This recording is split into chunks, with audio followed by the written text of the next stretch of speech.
All right, we are live, but I'm not going to do any kind of introduction just yet because we've got some back end stuff to do, such as give links to people.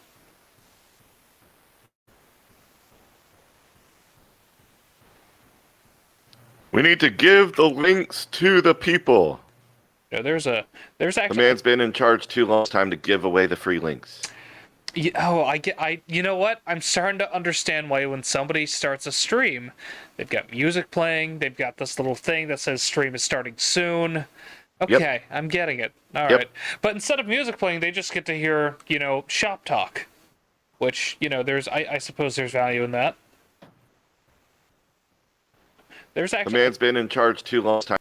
There's one song that I have kind of designated as Gordon's video making song. That's one that I've written that I'm not going to put on a YouTube licensing album. Okay. So that we can use it for any of those kind of things of that nature.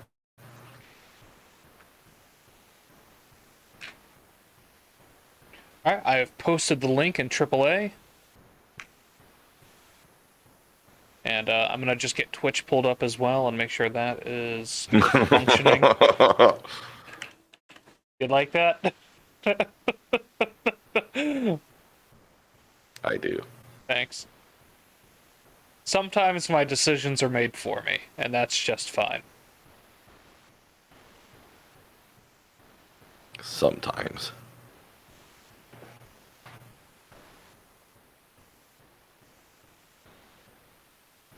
Sometime soon, I think we should make the T-shirt for that perfect logo in the background. But we're on the air, so I'm not going to talk about that right now. Yeah, no, we don't. What's wrong with you? It's behind the paywall. Right now we're not even to the point of the paywall. This is pre-paywall. It is. We're waiting for the bricks to come in. Yeah. Try and get everything in order over here.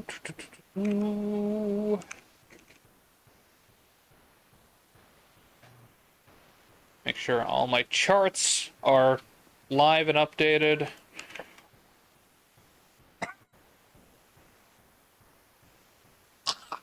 Okay. Welcome to the Crypto Cringe Show. I, of course, am your host, Jamie Dimon, the CEO of JP Morgan. That is absolutely who I am. And I'm joined today, of course, by Crypto Gordon Freeman and the one and only Jax. Gordon, how the heck are you today? I the heck am fine. And yourself?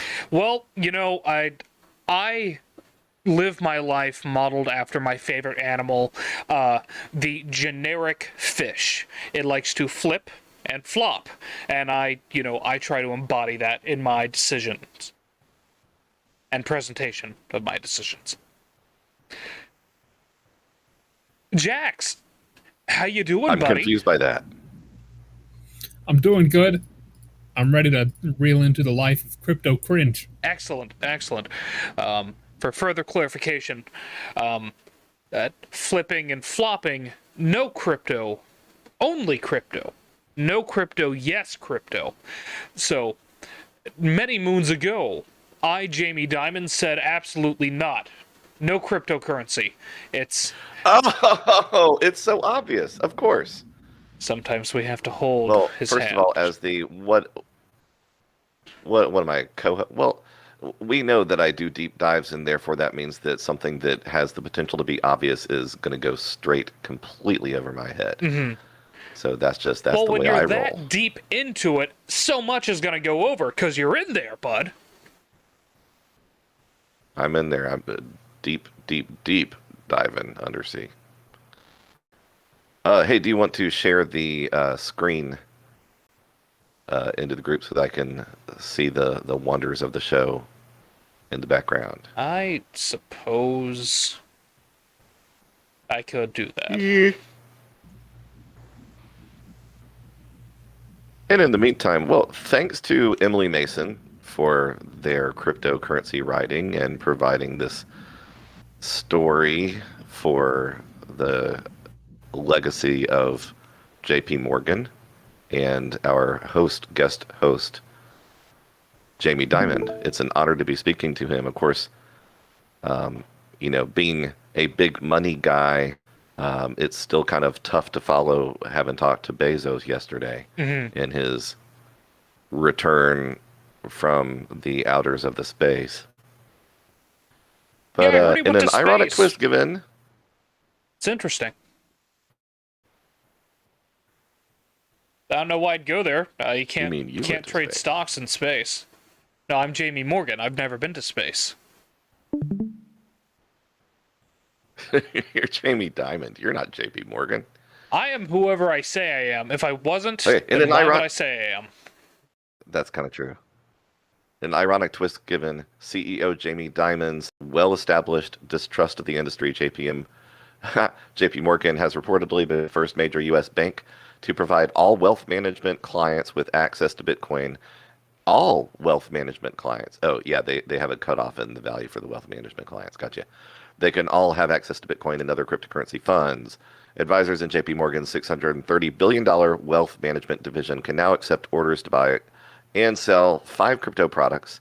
I'm going to guess with my eyes closed. Bitcoin, Litecoin, Ethereum, Bitcoin Cash, and I don't know what the fifth would be. It's not going to be BSV. They may be doing Doge because everybody's greedy for Doge, but You got Tether? 3 out of 5.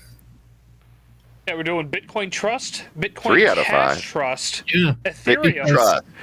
Trust, Okay, that's Ethereum the Classic, Oh, Ethereum Classic is the one. and Osprey. Well, it's 2 So separate Bitcoin Cash, Ethereum Classic, and okay, so they're the only ones not doing Litecoin then. That's interesting. Very interesting. Well, we're gonna We're get excited into to be that at some onboarded. point. 2 separate Bitcoin trusts. Right. And that also gets into what's the difference between a trust and an exchange traded fund, which this is not the show for that thing, but that may be pushed to the surface sooner than later for Gordon's podcast where he talks at length about things that are boring to people that don't care about crypto, but fascinating to people who do. I think it's worthwhile explaining So let's see what a couple sentences the difference between what makes these trust funds different than what people are trading on the exchanges. Right. So what would those differences be? So I was having, yeah, I know. So we were talking a little bit about this yesterday, and it's something that Caitlin Long, which actually I'm going to look this up so that I have it accurate. Pretty certain she's Avanti, but I don't want to be representing that. We don't want to misrepresent. And they also may not fully have it launched yet. They're still doing the regulatory dance. We don't want to over there as well. misrepresent fluid facts. Yeah. Yeah, I got it right. So she's the founder and CEO at Avanti Financial Group. They're trying to do basically a charter bank type thing. But we have the talking head thought leaders in crypto, and it's really, I believe that we have finally crossed the threshold where there are some people that we could consider cryptocurrency experts. Prior to this, I was really annoyed that everybody that suddenly arrived at YouTube was calling themselves a cryptocurrency expert, and I was saying, "Nuh-uh, there's no such thing." So, if Satoshi wanted to come back out of hiding to present himself again, then I'm certain that he probably would have been the first in line because he made the darn thing, but he hasn't, and he's not that other guy. So, people like Caitlin who are trying to broaden the industry so that it doesn't just have to align with the traditional industries, but can kind of be its own new thing. They know what they're talking about. So the answer to Jax's question is the difference between the traditional finance world and the world we're living in inside of crypto. They are just now saying, okay, we can't ignore crypto, so we have to figure it out. But the best way for us to take advantage of crypto is to make it look more like us. We don't want to have to bend to crypto's rules. We want crypto to bend to ours. So one of those things is an ETF or an exchange traded fund, which is index tracking. It's a way to have stock portfolio access to something while somebody else is providing you an extra layer of confidence in that item, so you don't have to deal with it directly. Hey, Hit Your Mark So Media. Thank basically, you for somebody, your subscription. Look at that. oh sweet, we got a new subscriber. There should be a bell ringing or something. There actually is. You can't hear it because, again, our streaming platform is complicated. Please continue. So, like with an ETF, it goes into the category of being like a security because people do invest into it and they have an expectation for profit. Not a guarantee, but an expectation for profit.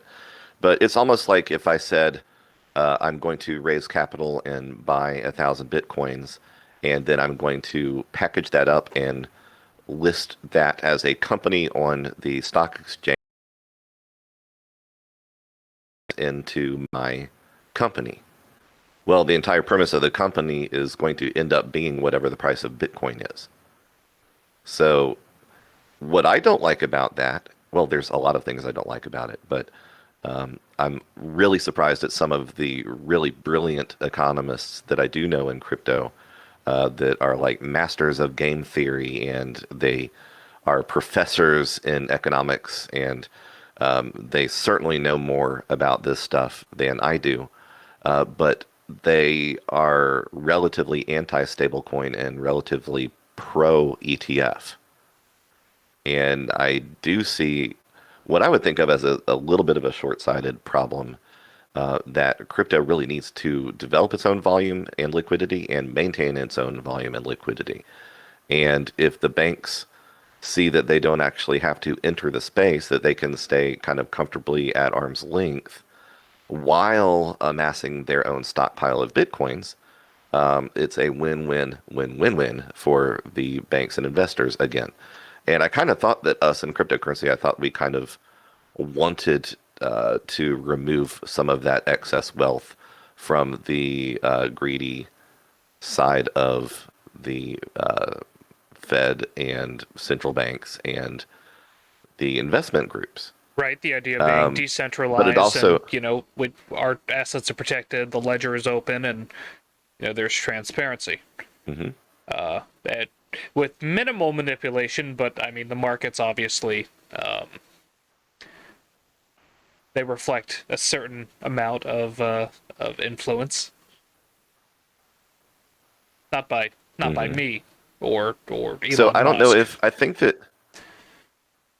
Yeah, Mr. Diamond. I mean, I think that your trust is probably going to be like basically if somebody sets up an account with JP Morgan and they have $10 million and they say, I want to go all in on Bitcoin, then they will basically, I think that you are selling that trust privately to me, $10 million worth of that trust. And that means that you have registered it as a security.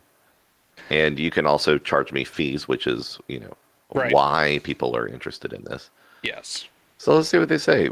You were excited to be onboarded to the JP Morgan Wealth Platform. OBTC remains the lowest priced publicly traded Bitcoin fund in the US, and we believe JP Morgan's clients will see value in the product. Well, of course they will.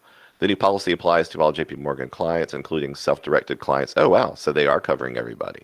Okay, so this is you seeing PayPal as a challenger. Yes. I got scared. So that's interesting. I got a little spooked.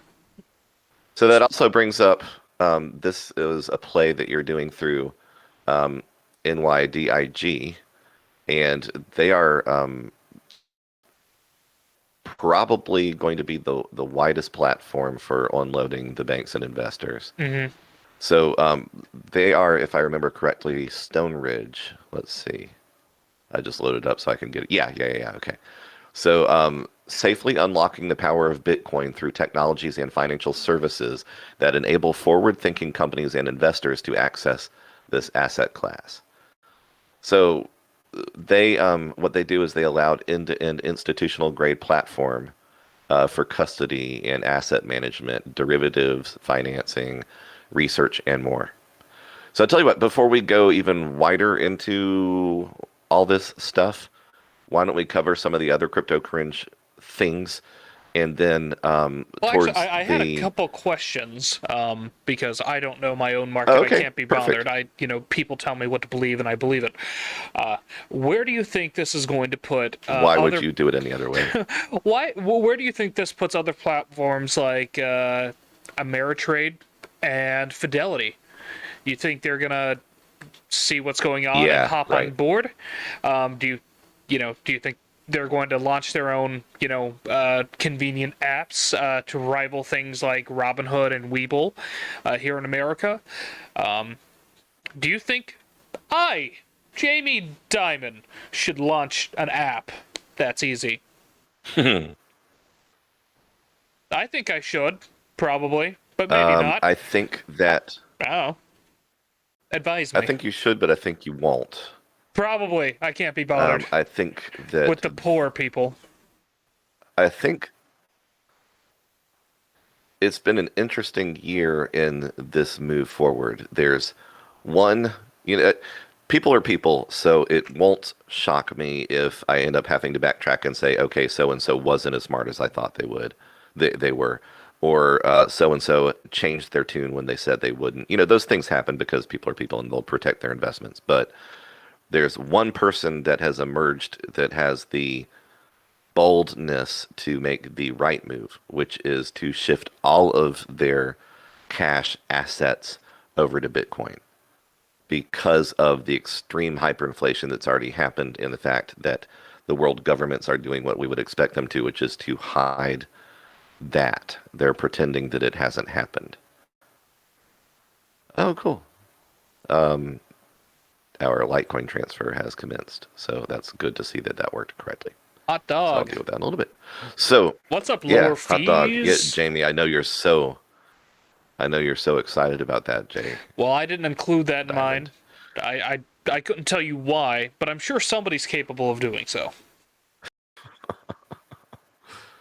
I'm just here to be a fish. So, to answer your question, TD Ameritrade, I think, is has gone like sideways into one of these things where they say you can have access to our crypto stuff by going here through this group, and it ends up being a non-ETF ETF type thing, which is really fascinating. It's such a marked play for control, but Fidelity is really the one that I have been hopeful about. Not Right. no offense to you, JP Morgan, but Well, much taken. Fidelity is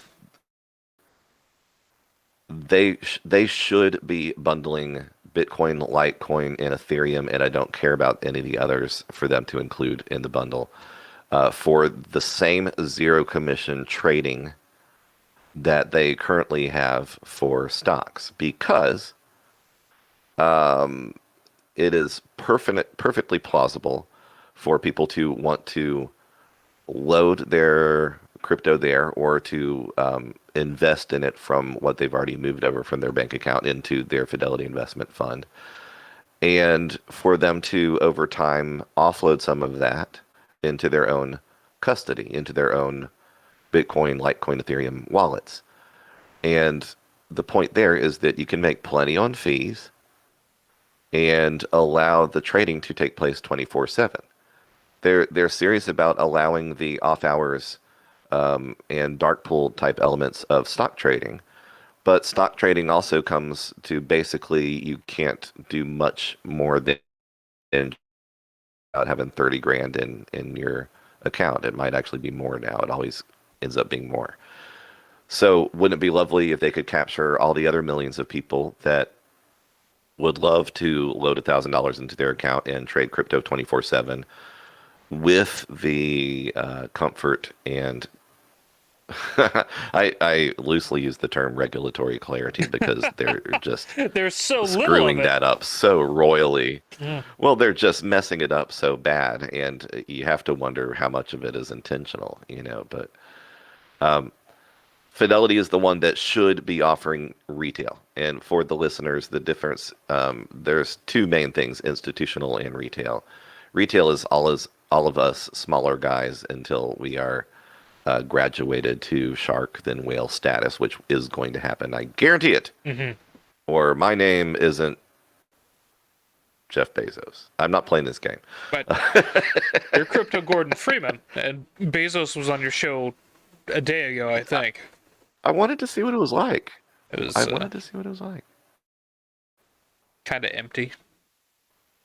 Don't shoot a man when he's down. But space. Yeah, so I hear you. Do you think the final offerings frontier. that not only JP Morgan, myself, but the others, do you think that you will actually own your cryptocurrency, or will they make out like Robinhood and Webull, where you don't actually own anything and you can't, Right. you can't transfer your own Bitcoin into your private wallet because you don't, in fact, you're just renting it from them? Right. I believe that PayPal, JP Morgan, eventually the Fidelities and TD Ameritrades and eToros of the world, I believe eventually their play is going to be to acquire Bitcoin. And if they can raise capital for trusts and all these other types of things, instead of allowing customers to have their own custody, I think that they know the only reason they're entering into this is because of the scarcity model. Mm-hmm. That's why we're putting all of our focus on Club 21M, just burning that into people's consciousness that there will never be more than 21 million Bitcoins. Right. And the banks know that. They know that it is the opposite of what's happening with the dollar. And they don't want anybody other than themselves, especially retail, thinking in terms of the devaluation of the dollar.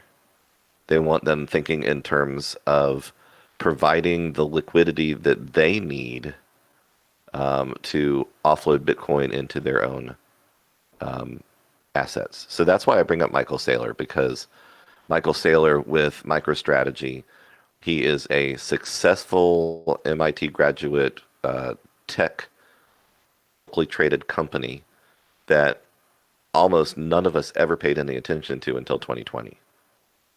But he basically spent his entire 2 decades or more as a publicly listed company doubling their value. And what he does is, it would be one thing if he just had confidence in Bitcoin and was so scared of the dollar that he bought $1 billion of Bitcoin and didn't turn back. But he did it after hundreds, if not thousands of dollars of toiling over analytics. That's what he has 30 years of experience doing. And he learned it from a strategy that I don't understand yet, but I'm studying it, that he got in his upper level courses at MIT. And his first partner was actually one of his classmates. He said, "Hey, I'm thinking of doing this thing, yada, yada." Really, really, really interesting guy, really interesting story. The point being that he made a move for 1.5 billion Bitcoin and didn't look back. And that's when Elon, or he did 1.3 and then Elon did 1.5 billion. And that's, at Jeff Bezos, Elon Musk, whoever the others are. That's the level that they play at, where what do rich guys do when they're competing for being the number one at something? They get jealous of things. And so I'm going to go to space first. No, I'm going to go to space first. I've got a bigger rocket than you. Yeah, I've got a bigger rocket than you. I think on a human level, that's what's going on. I think it's posturing, but Yeah, absolutely. I don't think that Elon thought about buying 1.5 billion Bitcoin. I think he just did it. Mm-hmm. And then then the green police came after him and he said, "Oh, all right, Tesla's not going to actually take those payments in Bitcoin unless They can prove that more than 50% of the Bitcoin network is using green energy. So Michael Saylor said, I'm going to create the Bitcoin Mining Council. Mm-hmm. And Elon, you're allowed to join us. And we're going to have the miners agree to disclose their energy use, which opened up a fascinating whole thing. Now, nobody trusts the Bitcoin Mining Council. I do, because I understood Michael Saylor is all in on Bitcoin, and he's looking to protect his investment. So, I mean, this is not one of those, oh no, another centralized thing for control. Now, I do appreciate the philosophy that they should not have to disclose. None of them should feel responsible to have to tell anybody what they're doing with energy. They shouldn't. But the truth of the matter is that they need renewable energy or the best affordable energy sources, and waste is the best place to find that, meaning that if anybody has cheap energy that is going to waste, that they're generating something that they can't make use of, then they'll sell it to Bitcoin mining companies at a discount. And most of those are usually a natural resource that is making more energy that it's using, and you can sell that to tech companies that need the energy.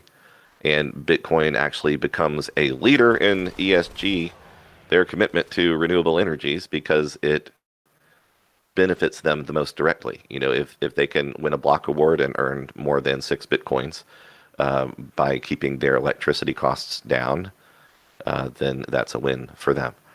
All of these things, you know, it's so funny because the press reported that, you know, Elon Musk is starting the Bitcoin Mining Council. I mean, dude was invited to the call. You know, he didn't make the decision. He didn't do the thing. But outside of this bubble, nobody has a clue who Michael Saylor is. So that's how that part of it goes.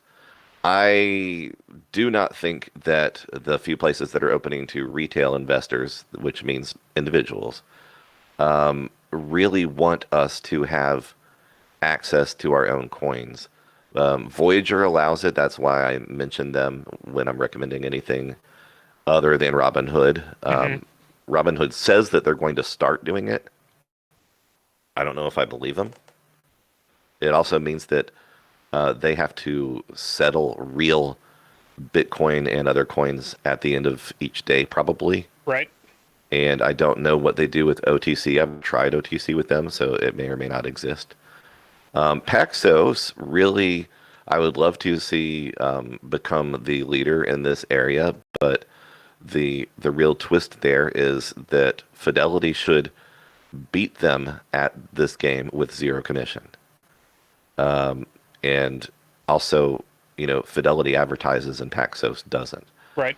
But they're the ones that actually provide the regulatory access, the on-ramps that these banks need. So, you know, I think that's interesting. I think that answers your question. I believe that answers my question. Right. Where are we headed next? What do you got for us? I think that the people deserve their cringe. Oh.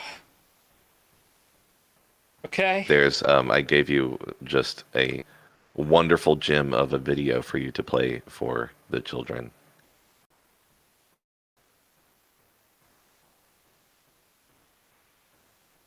These are a few of my favorite things. Let's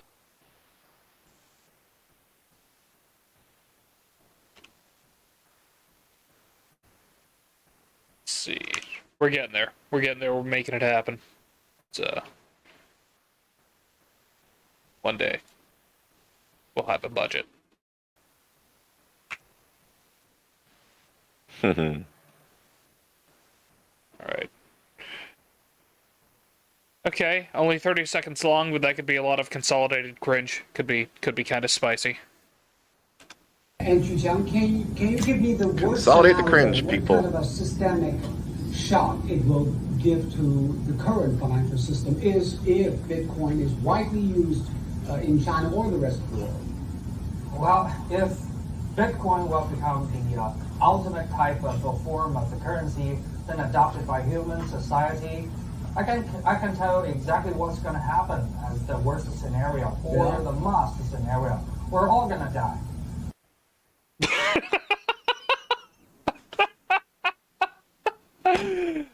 We're all gonna die. Did you hear it? There it is. We're all gonna die. There it is. Oh my gosh. Perfect. Well, that. So what was the message to Gordon Freeman that in the coming weeks there was almost a guarantee that the CCP was going to start the crypto bans all over again, and that's exactly what they did. That's how they do it. They tell us we're all gonna die. Beautiful. What an act. Is that not one of like the most classic? I mean, it's a classic Karl Marx move. Oh, absolutely. Yeah, it's a perfect represent. No context as to why, no follow through, no follow up. Just if we adopt Bitcoin, we're all going to die. All. It's just so great. And I mean, that's all some people need. That's all they need to know. And that's their. What's really sad is that that's a interaction pretty with easy Bitcoin. self-fulfilling prophecy in China. Oh, I mean, China can make it happen. so true. Well, I hated that. Thank but they're you. not going to. You're welcome. It's my job. We've got a number of news stories and articles to go through. Where would you like to begin? Let's see. Let's cover the Gary Gensler. We can just go in this order. Just scroll down and hit the next one. I've got everything pulled up. Right. Except for the JP Morgan, which we already did. Correct. The SEC chairman outlines the regulation of crypto assets relating to security-based swaps. Mm-hmm. Good old Gary Gensler. So, chairman of the board. Yeah. That was look. People hate on Carrot Top. Gary Gensler. I enjoyed that movie quite a bit. What was it? Chairman of the board. Oh, okay, gotcha. Wow. I really thought that'd land. I thought Gordon would know. It was like Carrot Top. That was Carrot Top's movie. I think so. That was great. Yeah, no, he came in. Wow. It was a whole thing. That's some hair. He looks almost exactly like that snowboarding award-winning chap. He does. He does. So let me give the people a little bit of background. If you're really into crypto, but you don't research any of the non-coin related stuff, Gary Gensler is our new SEC chairman. And if you would like to get to know his thinking on stuff, MIT provides a free open source cryptocurrency course that Gary Gensler taught at MIT. So I personally have done my 40 hours of research to get to know him. And he seems like a swell guy until he sits down as chairman of the SEC. And now it seems to, like all politics, it burns brain cells apparently faster than other things. But Gary Gensler did not at professorship time seem to be a naysaying, clamp down in every way possible type of anti-crypto person, but absolutely certainly a skeptic and not a maximalist in any form. So it seemed like, here's a person that can be fair in their assessment of things. But I'm not sure that I agree with that now that the SEC has gone vigorously against XRP and is fine to allow that lawsuit to affect its market price indefinitely.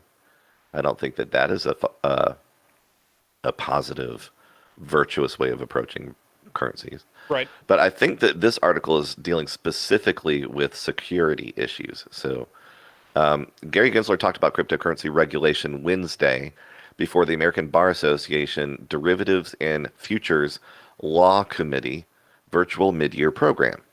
Did you know that there was an American Bar Association Derivatives and Future Law Committee virtual mid-year program? I didn't.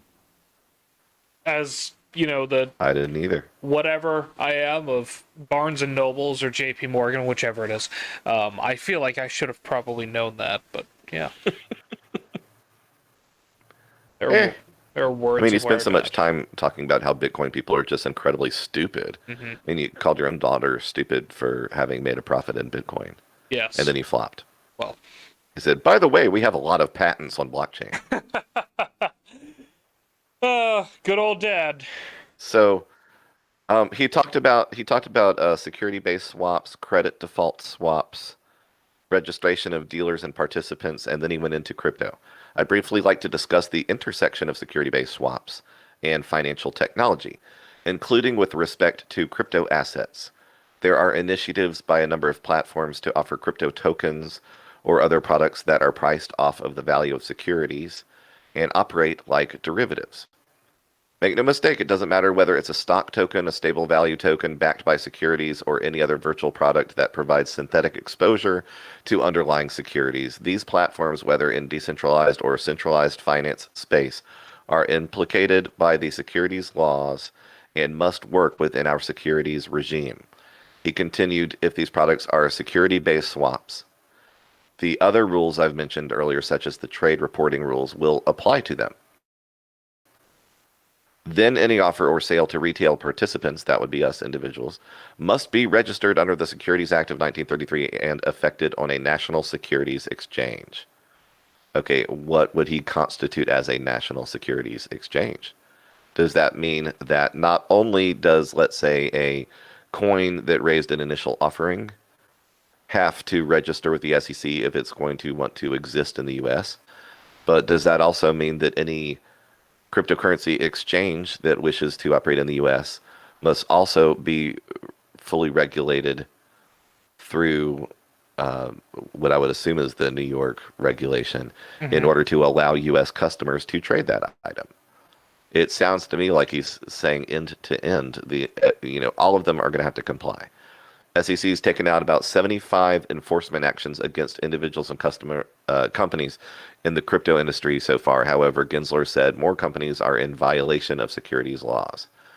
Gensler previously emphasized the need to regulate cryptocurrency exchanges. He even urged Congress to step in and pass legislation to protect investors. Do we want more protection? No, gosh, please stop. So, However, the SEC left Bitcoin and cryptocurrency off its regulatory agenda for 2021. Now, I who believe appointed that this guy? PayPal. Who appointed Gensler?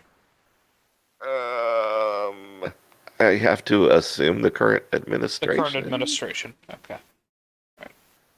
It's, that tracks. Early this month, Senator Elizabeth Warren asked the SEC to use its full authority to address the risks associated with crypto assets. She gave Gensler until July 28th to provide answers on the SEC's authority to protect consumers investing and trading in cryptocurrencies and determine what future congressional action was needed.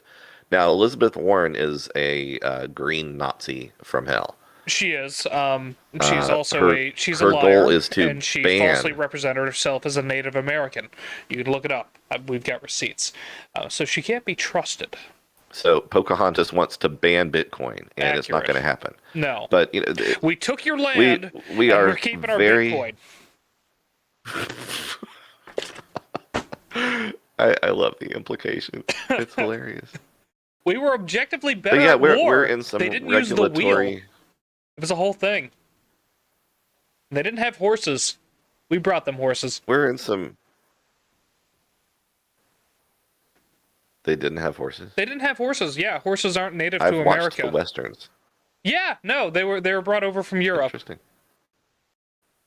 Huh. So radical imperialist colonialist horses. Mm-hmm. Yes. We have to acknowledge I don't now know in our whether to history say the that even animals or hug the horses earth. are racist. That's just where we're at. Slippery slope. Well, that applies to so many things. That's all I got such on as that one. regulating a decentralized currency. Well, allegedly decentralized. It's good.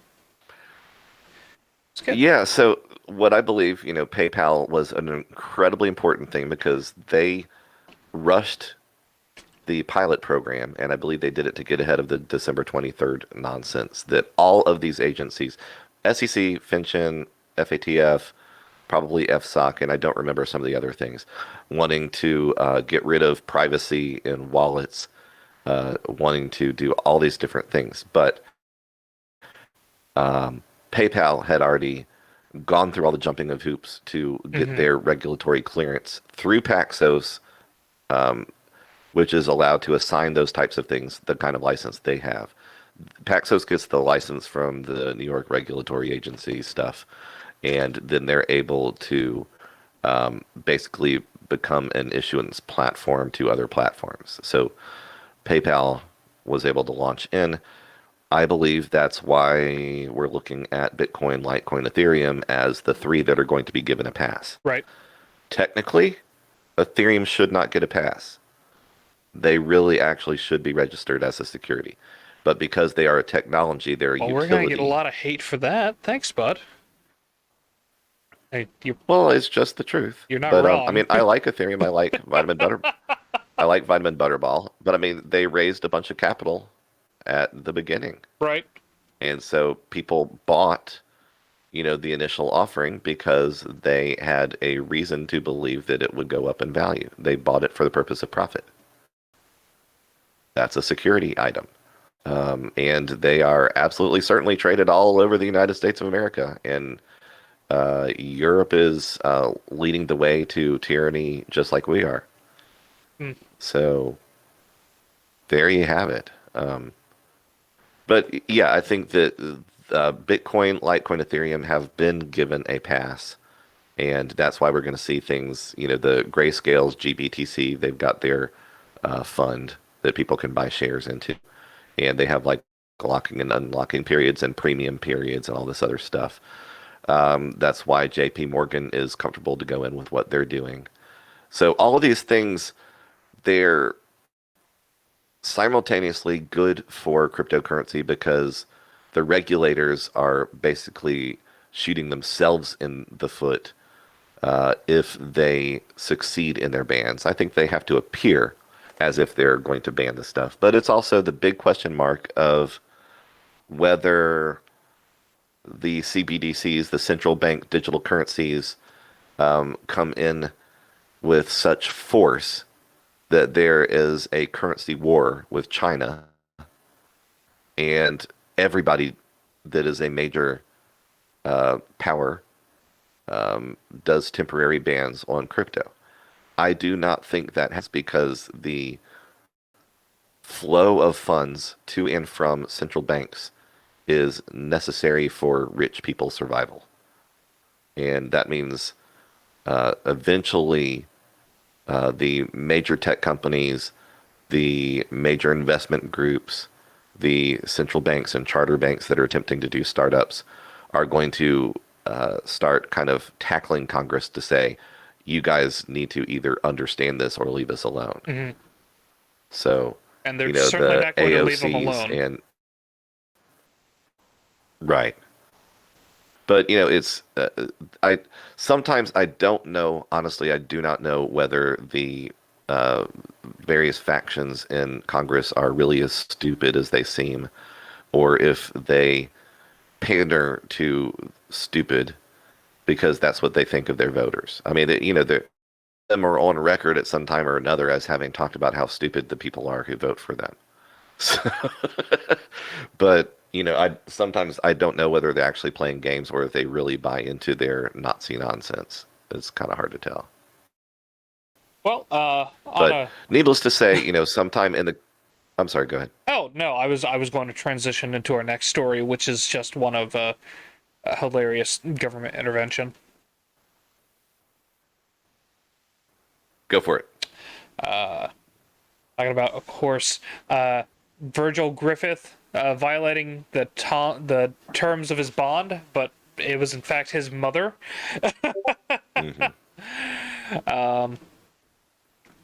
Mom! Right, mother, you've violated my probation.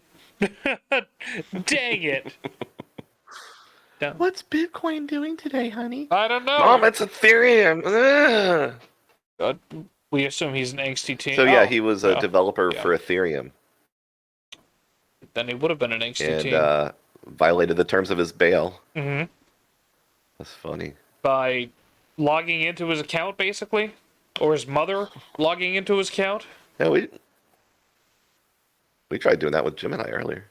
Oh, but yeah, but we didn't violate any terms. So yeah, he got a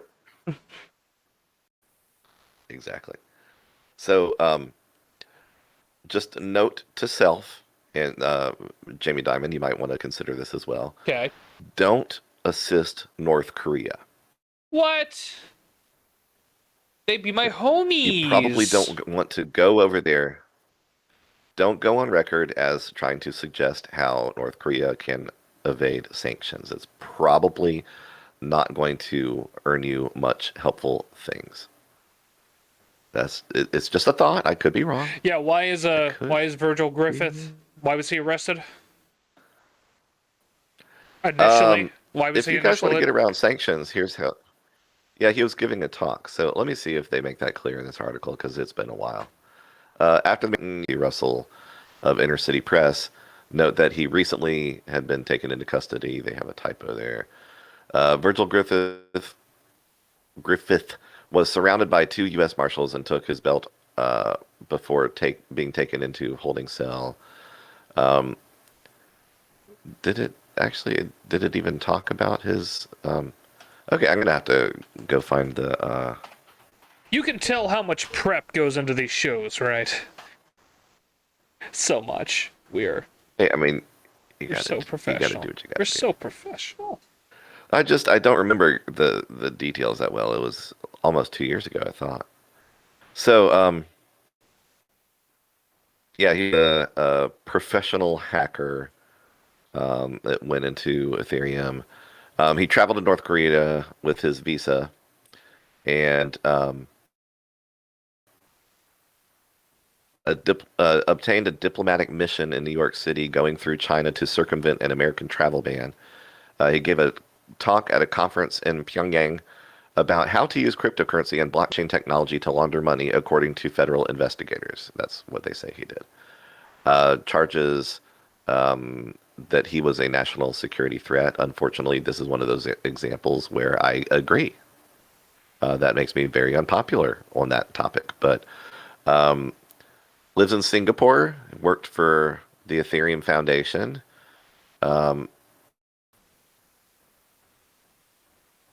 Let me find this part real quick. We cannot, let's see.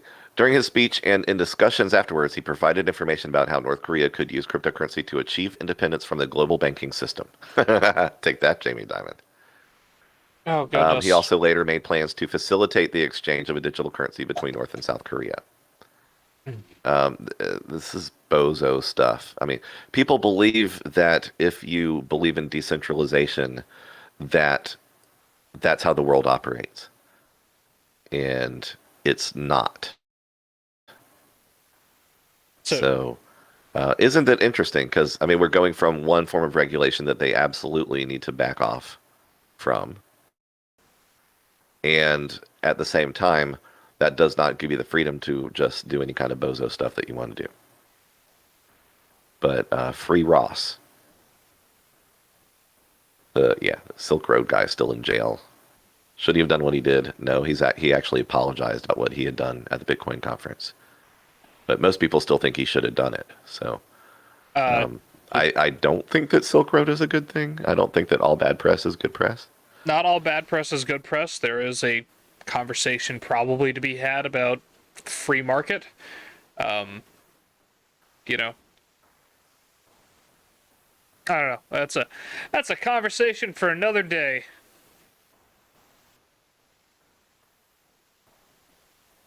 But an interesting one at that. Yeah. From one of our contributors, they found an article published on Cision, PR Newswire. Core Scientific, the largest blockchain hosting provider and digital asset miner in North America, to list on NASDAQ through merger with Power and Digital Infrastructure Acquisition Corporation. Their thing is that they're a 100% net carbon neutral vertically integrated blockchain infrastructure and mining company. The first quarter of 2021, they mined 1,683 Bitcoin, and in the second quarter, they mined 928. Here's a This is a larger conversation, and it's one we should probably go into tomorrow. But BlackRock is the anchor investor in XPDI. BlackRock. They're the same guys who are buying up all the housing, right? Mm-hmm. Okay, all right, yeah. BlackRock's making moves. And it's important to look at the people invested and backing BlackRock. What that tells me is that Michael Saylor is right in his assessment about this stuff. The classification of Bitcoin as a store of value means that it is valuable digital property. That's a big distinction that I think really matters. Beauty is in the eye of the beholder, and BlackRock and others, they're buying property at a premium to rent it out to people. And it is really, if you want to talk about colonialism, this is the real thing where, we are the only country that thinks of housing in terms of ownership. Mm-hmm. And enough of this investment stuff going on will really Europeanize more and more of the United States housing market. We believe that freedom, from a government political standpoint, freedom is defined by one's ability to own their own property, because that property begins with the actual sovereign individual. So it should be a benefit that if you live here, that you have the right to obtain your own property. You own your land, you own your freedom from those who would like to instruct you what you can do with your land. I think that's a concept that is getting lost on this generation. They're buying into, it started with the inflow of this, I think, came through the tiny house syndrome. And now it's more and more and more about being free nomads. Right. And I think that it's once again, another slippery slope. I mean, it's hard to have everyone be. It's hard to support the entire, nomad idea when infrastructure still needs to exist and someone needs to be there. It's an idealistic version of living in America. It completely ignores. It's like, okay, but nuclear facilities still need to be managed, and the prison system still has to exist. People have to work. People have jobs and families. I mean, does it? Right? No, we could all just die. That is an option. Yeah, we could just adopt Bitcoin and die. Yeah, it's funny with the years of... That's a t-shirt. That's it. Adopt Bitcoin. Adopt Bitcoin and die. Or we can go the Klaus Schwab direction and, you will own nothing and you will be happy. Mm-hmm. I do not ascribe to that. You will own Bitcoin and you will die. Perfect. I've been seeing articles along the lines of this kind of stuff. The U.S. has lost the population war. Well, we were instructed to stop having so many babies because human farts are going to break the universe. Right. Meanwhile, those who immigrant here have to have a certain encouraged supporting to, continue to bring children in. Our declining birth rates are just it. We've seen it in Europe for years. We've seen it in Australia for years, and America is now just a little bit waking up to, by 2035, we'll be significantly less of a majority in America. Just that's actual Americans. Strange, not in an ethnocentric economic kind of way. Throughput. Yeah. Right. I mean, the right kinds of diversity help to strengthen a country. Right. That's an advantage we're supposed to have over China, actually. Yes. But you have to have enough generational growth to keep up with your GDP. You have to produce value. Mm-hmm. Value comes from workflow, and if there's not enough of that for work product, then what happens? People think that they're actually contributing to the idea that they're buying into, but the end result is, radical fascism. Right. The Facebooks and the Googles and these different things. Platforms become essentially like the new countries. They own everybody's entities of things. And, you lose the individualism of the private sector. So that is tied to population. And Japan, who, if you look at the Free Korea and Japan and efforts from Hong Kong, efforts from Taiwan, their post-war growth efforts that came from the citizens and the determined nature of all that stuff. You go from post-war Japan to the Japan that brought us the Sony Walkman and all of these different technologies, all of their cars and everything. It's astounding how fast that growth took place. Well, it's just math. But if you put enough now energy into something, something's going to come out of it.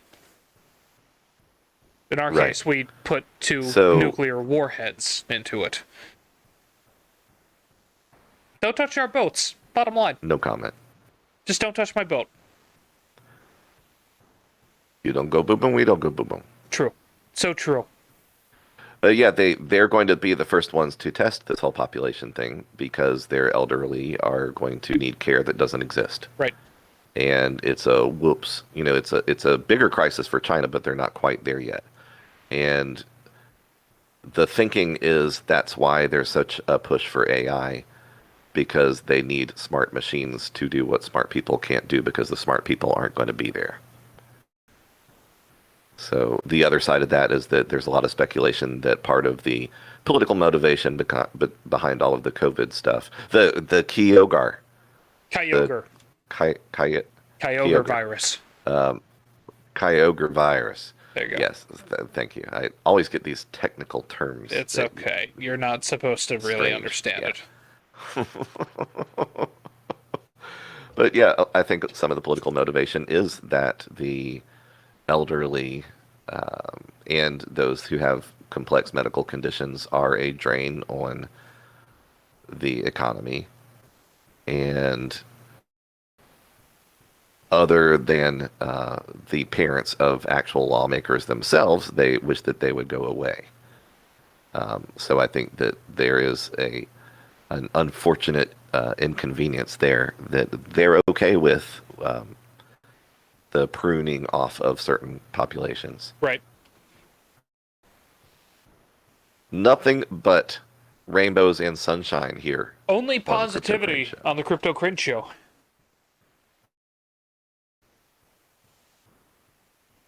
All right, let's... This is fun. Oh.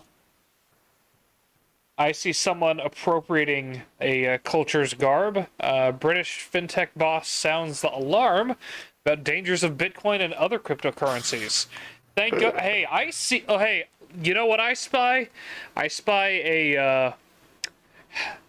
I see, like, a Southern Baptist mic. The flesh-colored tube that runs around to the face. Because lapel mics are just, they're just too hard. So too much fabric involved. Tell me about Ann Bowden. Yeah, I agree with that assessment. I personally think that a white or black colored mic prevents the visual that every single one of these speakers have the same giant wart on their face until you zoom in and see that's what's going on. Right. So yeah, Ann Bowden is the CEO of Starling. It's a British fintech startup. Okay.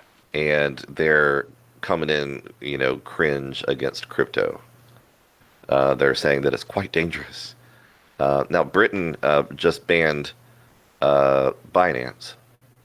Correct. And they're starting a little bit of an avalanche of that kind of thing. So the UK is, first the US, then the UK.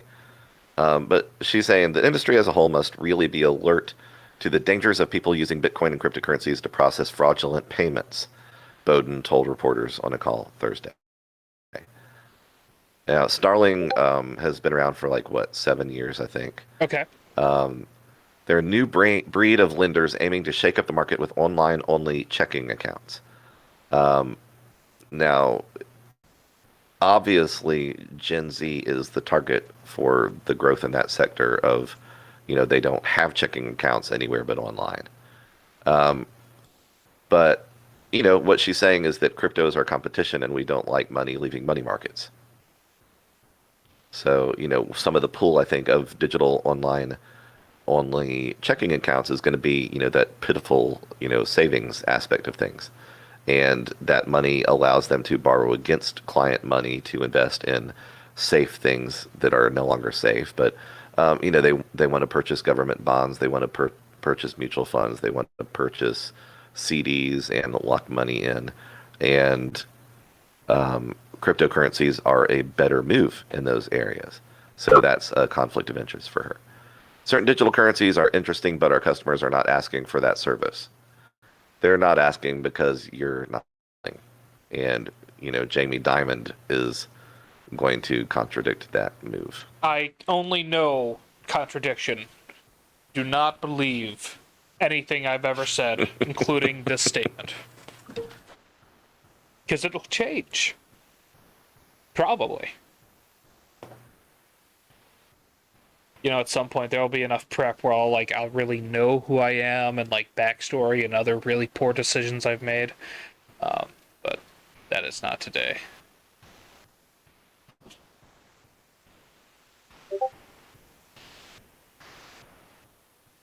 Yeah, so this isn't a surprise, but I think that we're going to see some interesting things that are out of the public consciousness right now about cryptocurrency and all the scare tactics going on.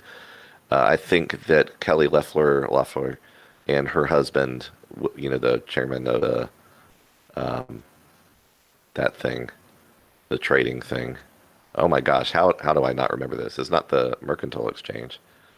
Anyway, I think they are backed BAKKT and basically bringing crypto to things. I think that they're contract based. I think that we're going to hear some of the people that have already gotten their approval start to come through again. Right. She's had to let the voting scandal stuff die off a little bit. I think that's why they've been quiet for the first half of the year. Right. But we're going to start hearing more from those folks again. They did mention the digital yuan. Interesting. Let me read this part. Starling is closely following the Bank of England's research exploring whether to ish pound. The Bank of England is one of several global central banks exploring their own digital currencies. China is leading the way, trialing its digital yuan with millions of people. And we talked about that yesterday. It was, 20 million now? I think 20 million people now in the China trap. I think 21. So to speak. But yeah. What's another million people? Right. There will only ever be 21. No, that's Bitcoins. That's not Chinese people. Yeah, that 21. Wow. No. Stop. If they had their way, probably. All men. And somehow more men coming out, but not Mormons. Don't get it confused. It's important not to get that confused. Yeah. No. Okay, we've got some crap coin content. Nigerian pop artist shills meme coin and price briefly doubles. So that's Never could have seen that coming. Are you saying that there are pump and dumps in crypto? Rap Doge? What? My first time seeing this. What? Why? I mean, okay, I get it. Why? It's memes upon memes. It's not a cake. It's not a frappe. It's an onion. Meme coins are cringe. I don't care how many So baby Rap millionaires Doge occur. is the first. Yeah. It's the first. Go ahead. First deflationary meme token fully supported by celebrities and rappers. Gosh. Buy 20, buy $100, buy $1,000 worth of Rap Doge tokens and be ready to make some money. Man. And that's all it takes to pump a coin. You get 200% and then a drop. I'm gonna So it's actually lower now than where it began before the pump. be old. I remember Hilarious. when crypto call signs were 4 letters at max, which is what, Doge was fun because it was DOGE. But now we've got 7 letters, 6. It's too many letters in the call signs. I'm not doing it. I'm just stick with Bitcoin then. BTC. It's a stupid thing to be upset about, but yeah, I am. I choose to lose sleep over this. So why are the pop artists? You got to make your call. Why are the pop artists behind Rap Doge? Quick money, Okay. low effort. Oh, perfect. Just like their music. So their endorsement has not gone over well with some of his followers. As a Cryptopolis Plus report explains, Davido's shilling of the Rap Doge token comes just a few months after Racksterly, a Ponzi scheme that he promoted, which crashed. But I mean, these are the people we should look to for financial advice, don't you think? Yes. So his followers didn't like it, yada yada. I want to pull it up on Coin Market Cap, even though that is the one that CZ bought. Was it Rapdoja? Do they even have it here? Nope. No. Let's see. Rap. Well, I mean, if it will actually put it in the order that I put it. Yeah, where can you buy Rap Doge? Couldn't tell you. Well, that's Rap Doge. just we'll have a live attempt to find this. It's what should happen. Okay, yeah, I actually have to go to their website. What should happen is if a coin is legitimate in the eyes of the traders, when you go to Google it, one of the top things should either be CoinGecko or CoinMarketCap, where they have it listed for you to be able to find out where you can actually buy one. Right. So I think that they may be Uniswap only. So Uniswap is kind of the catch-all for people that haven't figured out that they're paying fees on things. Not really a big unicorn fan myself. It is Uniswap. It is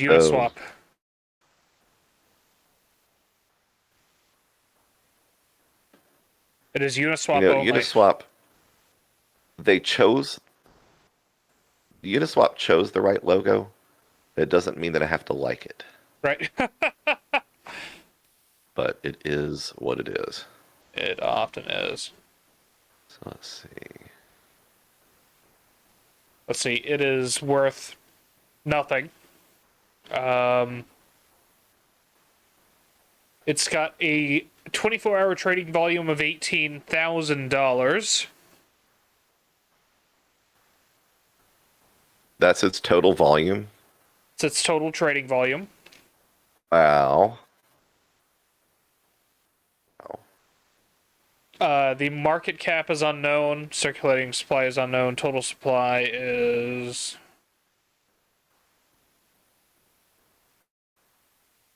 that's a lot.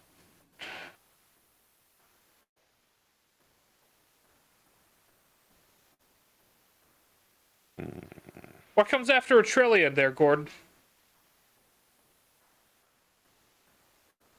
More. Okay. I cap at $1 trillion. It's 1,000 times more than a trillion. Right, $1,000 trillion. It's 1,000 trillion. Quadrillion? 1,000 trillion supply of Rap Doge. That means that they don't want you to value it. Correct. You can buy on Uniswap. You could also buy on I was right. PancakeSwap. Quadrillion. Did I quadrillion out loud? You didn't quadrillion. I should have known like that. Being the C something O of Baskin Robbins or whatever I am, JP Morgan. Well, I mean, to be AT, I think that if we get into our first $700 billion, I think that'll be okay. You know, I'm over here, I'm looking at the Rapdoge.com website. My initial thoughts are, I hate it, and I think it could go somewhere. Not for long, and not well, but it is,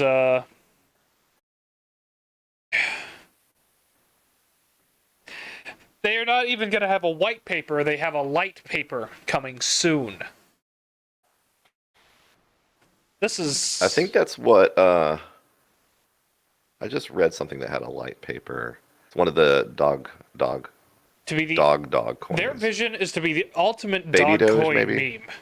Or dog meme coin. And maintain hodl culture. Not gonna So happen. we can be all rich. Do you not understand that it takes movement to have money? Lots of people have made tons of money from Rapdos. Sure. But we want to slash 4 zeros. So your $1 will turn into $1,000, or your 1,000 will turn into $1 million. Oh my gosh. I hate it. Don't you think that economic principles are overrated, though? This is so bad it brought me back from the dead. Welcome, Jax. Are you currently viewing Rapdos.com? Welcome.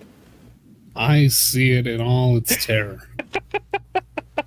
But bro, it's on Pancake Swap. Someone tell Pyro Jason about this. Or don't. I don't know. So is Anon Inu. So that's not exactly the That's not the backing that we were looking for. Age of Champions. Perhaps not, unfortunately. Oh, it's deflationary. But it's okay. It'll be on Coinbase. Give it a month. How long until it's on Binance? Because that threshold is so low. Fair. So I have created our Gemini Active Trader. This is not a sponsor, by the way, but the Winklevi will be happy that we have used their Active Trader platform for the first time to fulfill an order in Litecoins. That's good. It's an event. It's just, we are not accustomed to removing money from the market. We don't like to do it, but sometimes the needs necessitate removal. Truth. So true.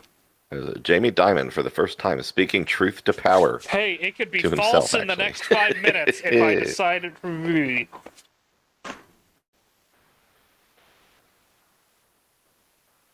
I must falsify this item. Um, So, host, Jamie Dimon, and Jax, if you would not mind covering things for about 2 minutes. Gordon has a superhero emergency that he must tend to. You say And that? it will literally be like Terrible. 2 minutes.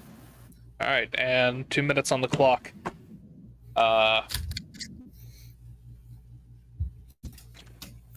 So we had Doge, obviously, the atrocity tense, that it is.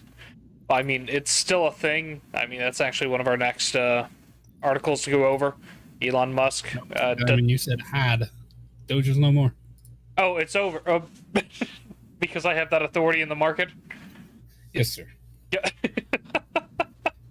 It's okay. Tomorrow I'll triple down on Doge and say, why didn't you buy any?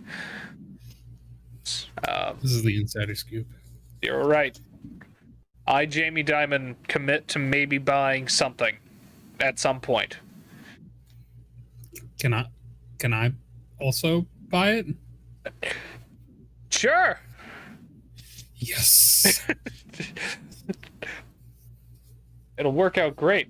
So we had Doge, then we had Sheeb, then we had Leash, and I wasn't even aware of Rapcoin until... Sorry, Rapdoge. Get a whole community I just... of stupid. But if people find a way to make their money off of stupid, Right. and to win the slots, Yeah. you know, all the power to you, Lucky. individuals. This is not financial advice, but we've seen dumb things occur. I'm not a fan of this kind of nonsense. But Nobody said you had to be smart to make money, and it's proven throughout generations. I mean, look at where I'm at in life. That couldn't be any more true. But the idea of a hodl culture, that means people are buying in and no one is selling what they have, which means they're buying from the source. And if no one's driving up the price, then the price will always be very, very low, unless you begin to burn. But you have they don't have a white paper or a light paper yet, but they do have a deflationary. Well, it actually. All we know is it says deflationary, and it highlights itself every 6 seconds. Well, regardless of any formal text describing the minutiae of this coin, I think they've done a very smart thing in contrast to Doge. That's actually going to allow them... Who did a smart thing? Rap Doge. Let me finish. Okay. If you can scroll back down to their one-liner they had about being the ultimate dog meme coin. The ultimate dog meme coin. They've made it a great point here that I think where Doge failed, they limited themselves to one. One Doge equals one Doge, which has held us in a place of content. But here with Rap Doge, they're prepared to surpass the ultimate dog meme coin that exists now by allowing one Doge to equal 1,000 Doge. 1,000 Rap Doge to equal 1 million Rap Doge. They're prepared to do the impossible. And for that reason, I'm out. Such a build-up. I'll be Barbara. Oh, goodness. That is hilarious. I will not. Good stuff. I sign Rap Doge. Yeah, as I found out, I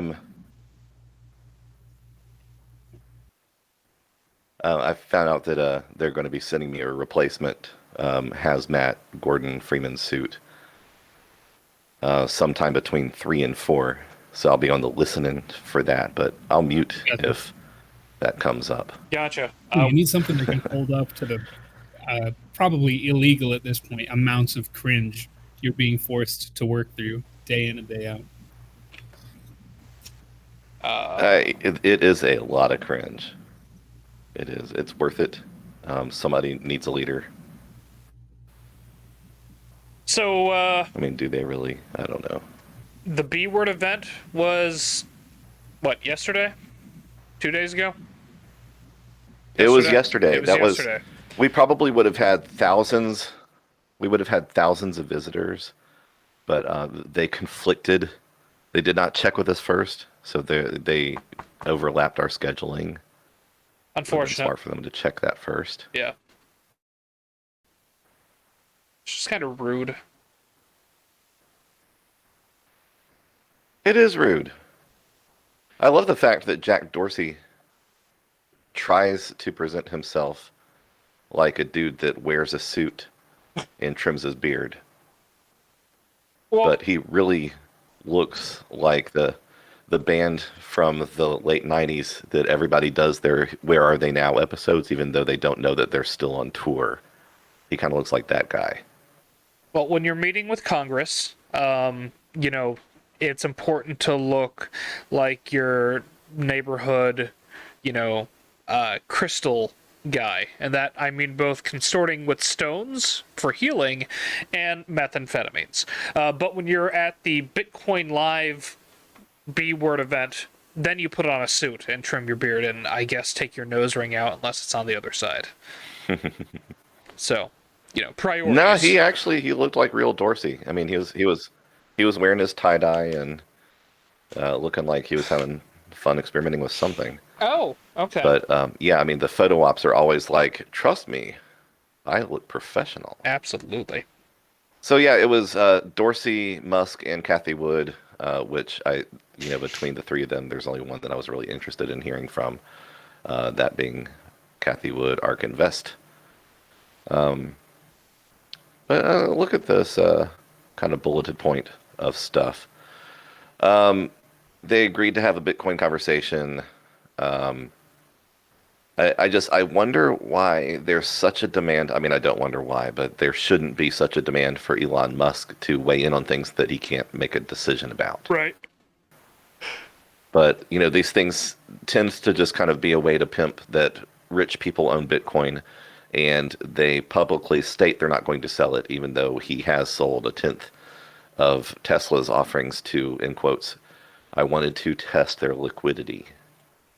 Like anybody's wondering whether, billions of dollars of 24-hour volume are enough to sell $100 million of Bitcoin in a day. The answer is yes. You can sell hundreds of millions of dollars of Bitcoin over 24 hours and you would be fine. The slippage is not significant.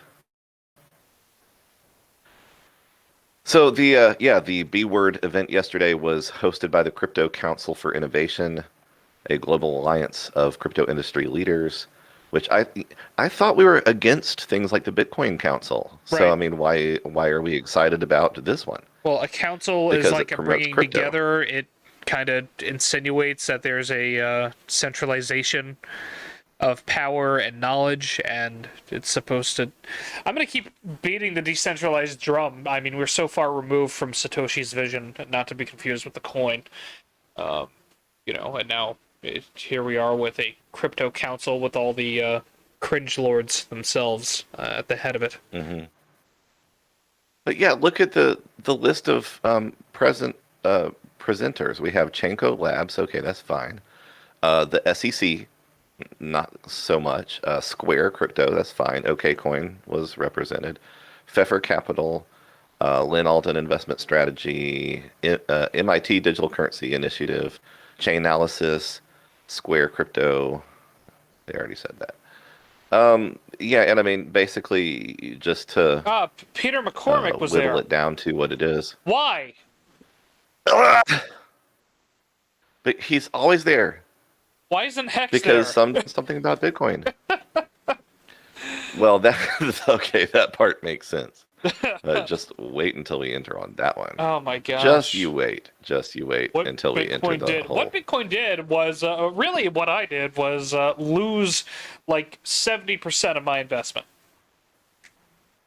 Peter McCormick, get out of here.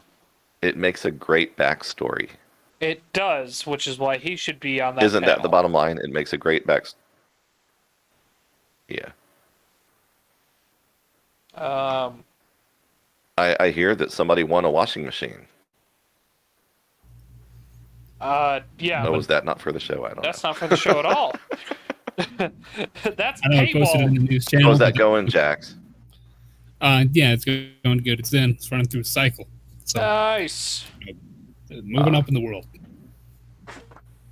Meanwhile, Elon Musk reaffirmed support for Dogecoin, changed his profile picture. Doge trading volume jumped 1,250% in quarter two.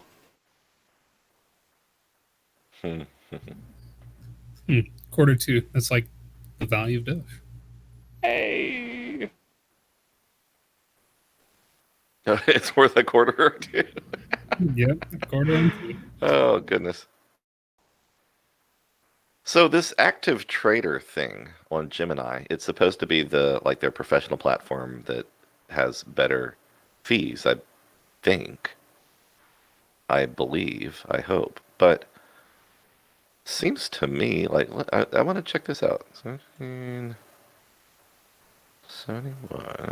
times point.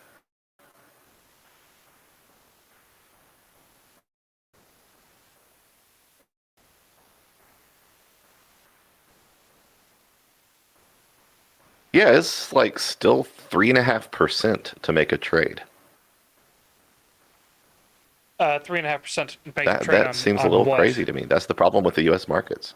Is that on Gemini? On Gemini. 3.5%. Gemini Active Trader, it's the one that's that operates like a real exchange instead of a swap wallet. 3.5%. I mean, that's what I call them. That's what they should be called, as swap wallets. That's impressive. So yeah, this is saying, oh, maybe it was fee tier for this trade 0.35%. So did I just do the math wrong? Let's find out. Gosh. The quote it gave me was substantial enough for me to think that. Okay, well, this unsponsored moment brought to you by Gemini. Not brought to you at all by Gemini. But yeah, okay, so at a beginning tier, taker fee is maker fee is 0.25%. That should actually be what we paid. If you do $15 million or more in volume, then you can get 0% on maker. So there's a target. That's pretty interesting. So yeah, that's not too bad. That did what it's supposed to do. It's just we're used to such good rates. The amount looked big to me. I mean, we were spoiled back in the day Because it with is. 0.15%. Mm-hmm. Right. We could go back to 2016. Yeah, Binance has fallen from there. Mm-hmm. I think that'd be a fun episode to do, just a rundown of the decline of Binance. Sure, there's so much to cover.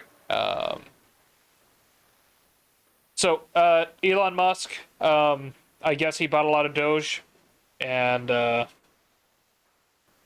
he's pushing it again. Right. Yeah, he finished with the Bitcoin B word thing, where he said, I may pump, but I don't dump. So we might actually be watching for a colostomy bag.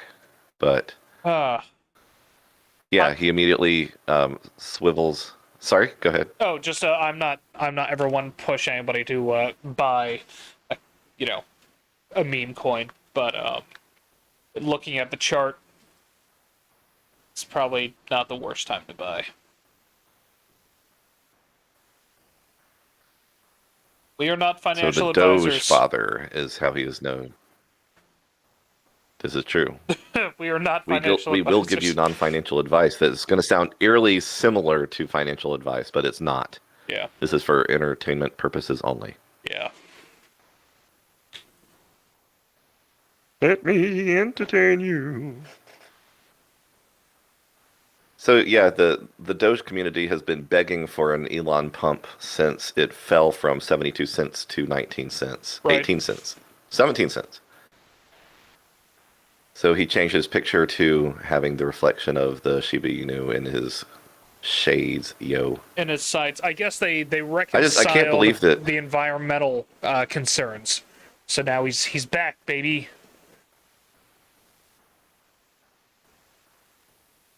I don't know that Doge has improved at all. What do you mean? But I think, what do you meme? Solid. Musk has previously said he bought Dogecoin for his son so he can be a toddler hodler. Which actually verifies that it's okay to be rich and to call it hodling instead of hodling. I'm not buying into the whole hodling. Hodling is way too close to yodeling, Right. even though there's some people that push really hard for yodeling being the next EDM. Stop. Yeah, he said Lil X He also holding indicated that his he Doge would- like a champ.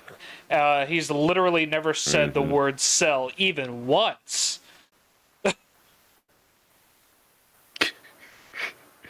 Dogecoin's trading volume soared 1,250% in the second quarter of the year on the world's major cryptocurrency exchanges. Dogecoin's average daily trading volume shot up $900 million in April from $74 million a day. Well, I mean, I saw $57 billion in a single day, so big whoop. That's some nonsense. Yeah, it's funny in crypto to take a broader view to certain things. It's crypto is a day-to-day activity, even if you are hodling. And most people that are extremely serious about what they're doing, they do what's called a DCA strategy, Right. which is dollar cost averaging, meaning that they have programmed regularly occurring purchases, that the law of averages always gives them a fair market price, even if they buy the absolute top. I personally, not financial advice, entertainment purposes only. If a person has endless capital to do so, and they believe that crypto is not going to get them wrecked, the smartest thing for a person to do is to have somebody like myself that does watch the market, have somebody that they can receive some kind of alert from. But basically, to do what I would say is an SDCA, do a smart dollar cost averaging, where you only buy the dips and you continue to provide yourself a reserve of cash that is properly ready to do so. So, move $1,000 over from your bank account and have it sitting there waiting for the dip, and you are not holding yourself back from the same thing that would happen with your DCA. With your DCA, you might buy $100 every 3 days, whatever your strategy is. You basically be allotting the exact same amount of money, but with what I am trademarking now, unless it's probably already really a thing, but doing an SDCA, as Gordon would put it, doing a smart dollar cost averaging means that you're always getting the short-term advantage. And those 1 to 3% differences over time will exponentially lead to substantially more coin in your long-term strategy. And long-term really should be looked at as a 4 to 10 year strategy. We've agreed from, if it didn't die in 2018, then it was going to live another year. And if the Kyogre virus didn't kill it in 2020, then it would live another year. So here we are. It can completely bottom out, and it can survive hash rate hard fork wars and survive. So it makes sense to think in a 4 to 10 year stretch. Personal opinion, not financial advice. No, of course not. Wrapping up here, shorter stream today, but what are our final thoughts for this Thursday?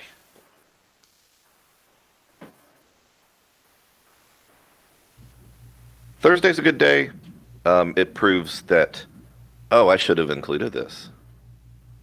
Did I? Yes, I should. Give Gordon one moment. You brought up a thought here.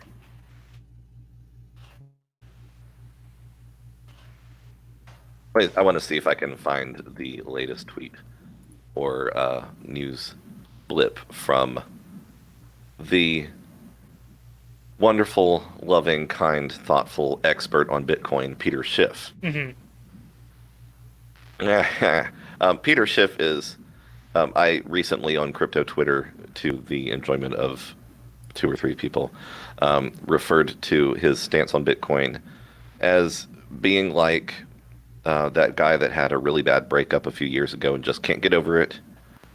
And so every time something good happens to Bitcoin, he feels the need to publicly shame it, and he can't stand the fact that Bitcoin is thriving without him. Right.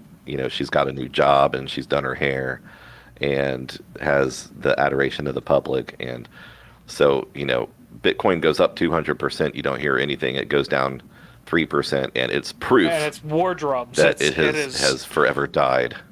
There's no chance of it ever being reconciled. Yeah. That's you can't fix. That's solid. That kinda.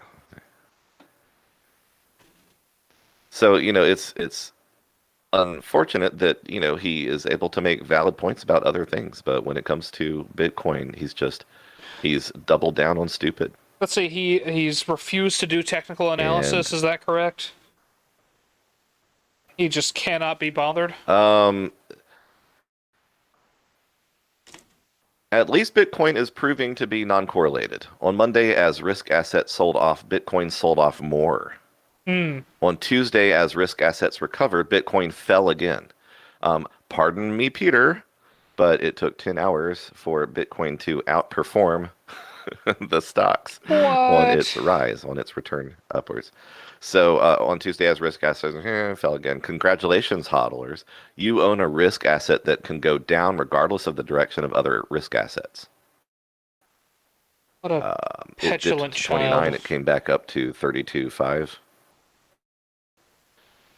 So, if you were literally watching one market swing per day and you had, let's say, $40,000 to wait on a move, that, crisis of a hodler liability that is Bitcoin, according to Peter Schiff's perspective on things, that liability, could have left you up $2,000. Right.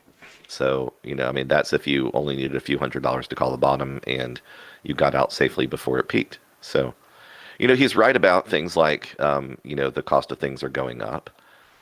He's not completely wrong about the gold market, which I think is pretty much his play on everything, buy gold.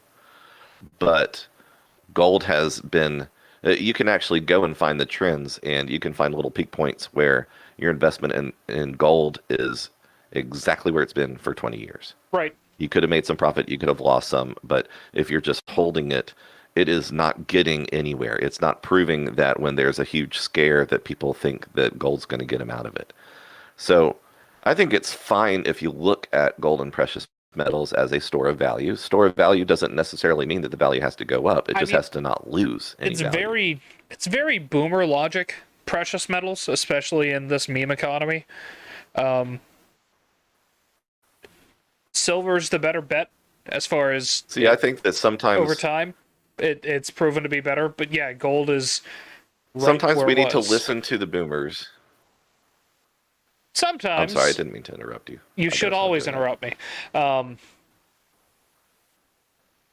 Sometimes we listen to the boomers, but less so. Not with this. They don't get it. They're not jive to my grind, yo.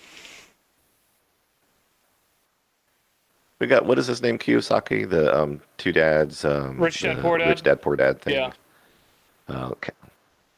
Let's just call him Kawasaki. That's not insulting, is it?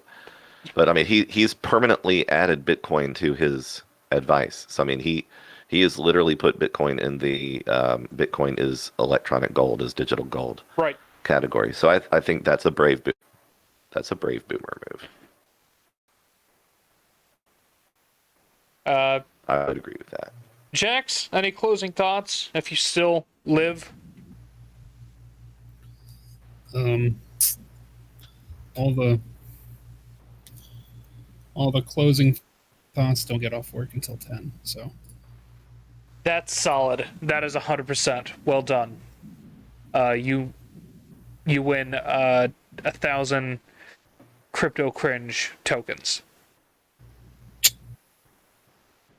So keep track of those. Be on the lookout for Rap Doge. That's terrifying, and I hate it. But something can go from being worth millionths of a penny to a penny. That's something. I'd really like to see their light paper, but it does not appear to be done being cooked yet. So that's gotta get They that haven't out of finished their light paper. No. You want to take some of those mad gains and maybe pay somebody on Fiverr to write something? Probably. It worked for It's a dog, it's a coin, buy it. worked for Doge.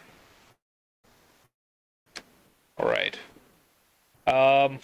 Well, join us again tomorrow for the Crypto Cringe Show. I, of course, am your host, the something of JP Morgan. I don't know, what's my last name? Diamond? Yeah, let's go with that.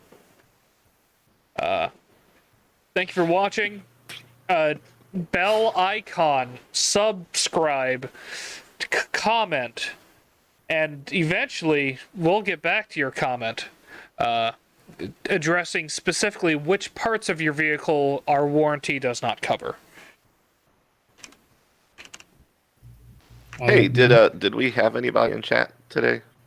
We just had, not just, but we had Archer Consolidated hit your mark media. Yeah, buddy. And I appreciate that. Oh. Yeah, buddy. It means a whole heckin' lot. That's awesome. Yeah, they're a big deal. They are. That's awesome. Cool. Yeah, I think they're the proprietor of Archangel Alts as well, I believe. I didn't make that connection. Yeah, you're right. You should know Gentlemen, that kind of thing. be well. Let's do it again tomorrow, perhaps with even more prep and knowledge. But let's not get our hopes up. Mm-hmm.